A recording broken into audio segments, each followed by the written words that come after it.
Assalamualaikum warahmatullahi wabarakatuh. Perkenalkan, nama saya Merdian, mahasiswa semester 3 Fakultas Hukum Universitas Merdeka Pasuruan.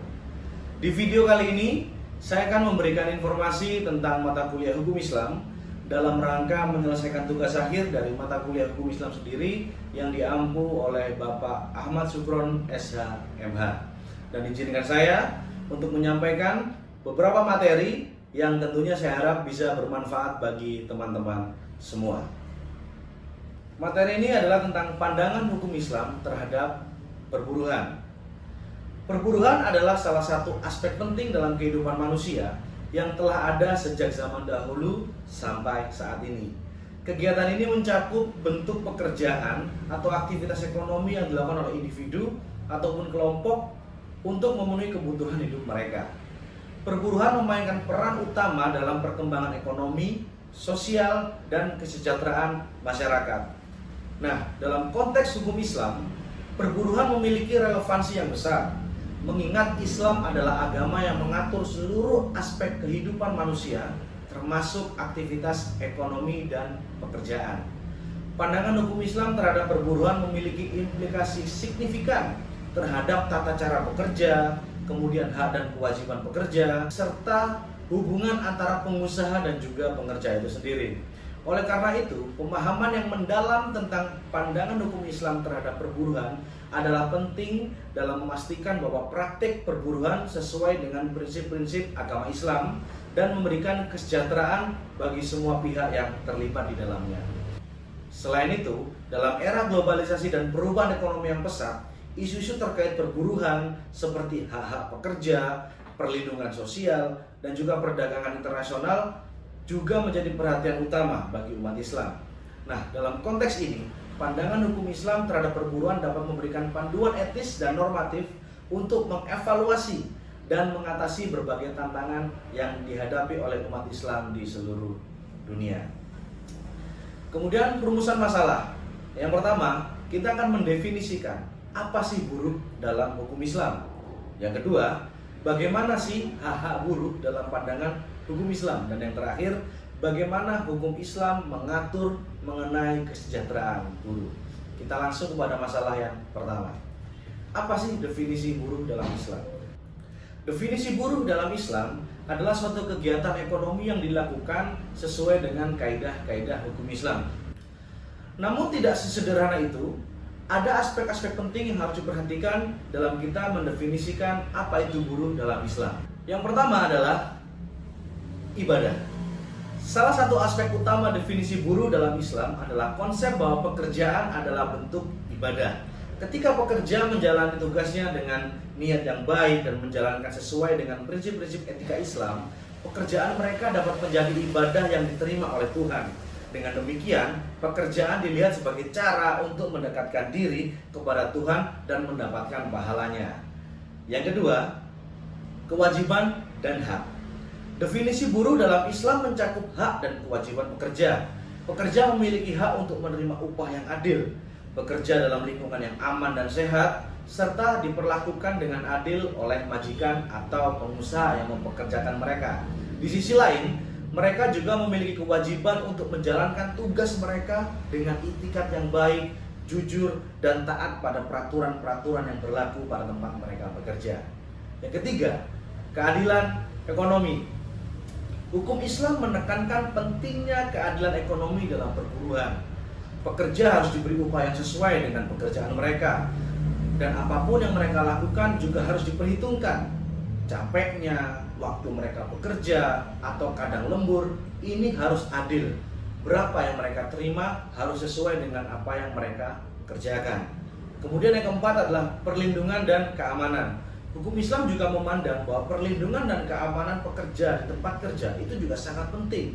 Karena terkadang kita bekerja di tempat yang kurang aman, kita bekerja di tempat yang kurang sehat, sehingga kita tidak nyaman dalam bekerja. Oleh sebab itu, hukum Islam sangat memperhatikan tentang perlindungan dan juga keamanan buruh. Yang terakhir adalah etika dan moralitas. Islam sangat menekankan etika dan moralitas dalam perburuhan. Pekerja harus menjalani pekerjaan mereka dengan jujur, karena kejujuran dan integritas itu menentukan pekerjaan mereka bisa dilanjutkan atau tidak pada suatu tempat pekerjaan tertentu. Oleh sebab itu, etika dan moralitas juga sangat penting dalam definisi buruh dalam Islam.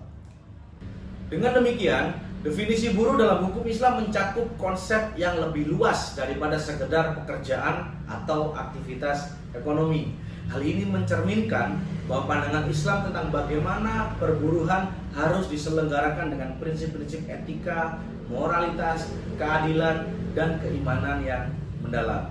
Hal itu semua mengindikasikan bahwa Islam adalah agama yang mengutamakan kerja.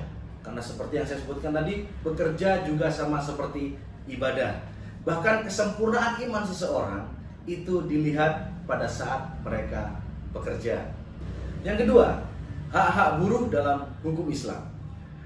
Nah, definisi hak buruh dalam hukum Islam juga ada beberapa aspek yang perlu kita perhatikan. Karena hak-hak buruh dalam hukum Islam adalah hak yang diberikan oleh Tuhan kepada individu yang bekerja atau berkontribusi dalam dunia pekerjaan sesuai dengan prinsip-prinsip agama Islam. Hak buruh dalam Islam mencerminkan pandangan yang adil dan etis terhadap perburuhan, dengan tujuan memberikan perlindungan dan kesejahteraan bagi para pekerja. Nah, apa saja definisi hak buruh dalam Islam tersebut? Yang pertama adalah hak atas upah yang adil. Yang kedua, hak atas keadilan kontrak. Nah, yang ketiga, hak atas lingkungan kerja yang sehat dan aman. Yang selanjutnya adalah hak atas hak asasi manusia. Selanjutnya, hak atas perlindungan sosial. Yang terakhir adalah hak atas libur dan juga istirahat. Nah, hak-hak buruh dalam hukum Islam menempatkan penekanan kuat pada prinsip-prinsip keadilan, etika, dan juga kemanusiaan. Hal ini mencerminkan pandangan Islam tentang pentingnya menghormati martabat manusia dan menciptakan lingkungan kerja yang adil dan berkelanjutan. Dengan menjalankan hak-hak ini, diharapkan pekerja dapat merasakan perlindungan, merasakan kesejahteraan dalam menjalani aktivitas ekonomi mereka sesuai dengan prinsip-prinsip agama Islam. Nah, yang ketiga, kesejahteraan buruh dalam hukum Islam. Dalam hukum Islam, kesejahteraan buruh merupakan prinsip fundamental yang mendapat perhatian yang sangat serius. Hukum Islam menekankan pentingnya perlindungan hak-hak buruh, termasuk upah yang adil, kondisi kerja yang aman, dan perlindungan terhadap eksploitasi. Dalam pelaksanaannya, kesejahteraan buruh seringkali ditinggalkan. Manusia lupa bahwa manusia juga harus memanusiakan manusia. Manusia lupa bahwa mereka juga punya hak dan kewajiban. Jangan mentang-mentang kita yang memberi kerja, jangan mentang-mentang kita yang menggaji mereka, kita lupa akan hak-hak atau kesejahteraan buruh atau pekerja yang kita pekerjakan. Oke, kesimpulan dari apa yang saya sampaikan hari ini, dalam hukum Islam, kesejahteraan buruh adalah prinsip yang utama dengan menekankan pentingnya memberikan perlindungan yang aman dan kesejahteraan kepada pekerja dalam dunia kerja mereka. Dengan memahami dan menghormati hak-hak buruh dalam hukum Islam, diharapkan bahwa pekerja akan merasakan perlindungan, kesejahteraan, dan juga martabat yang dijaga sesuai dengan prinsip-prinsip agama Islam. Ini membantu menciptakan lingkungan kerja yang adil, aman, dan berkelanjutan, serta memastikan bahwa aktivitas ekonomi dijalankan dengan prinsip-prinsip etika dan moralitas yang mendalam. Oke teman-teman, itu tadi adalah informasi yang bisa saya berikan seputar pandangan hukum Islam terhadap perburuhan. Semoga apa yang saya sampaikan bisa memberikan manfaat yang baik buat teman-teman semua dan memberikan informasi yang baru buat teman-teman semua. Dan saya juga mohon maaf apabila informasi ini kurang dan ada beberapa hal yang saya katakan keliru. Saya mohon maaf, ini semua karena ketidaksempurnaan saya, karena kesempurnaan hanya milik Tuhan yang Maha Kuasa. Sampai ketemu lagi di video saya yang berikutnya. Wassalamualaikum warahmatullahi wabarakatuh.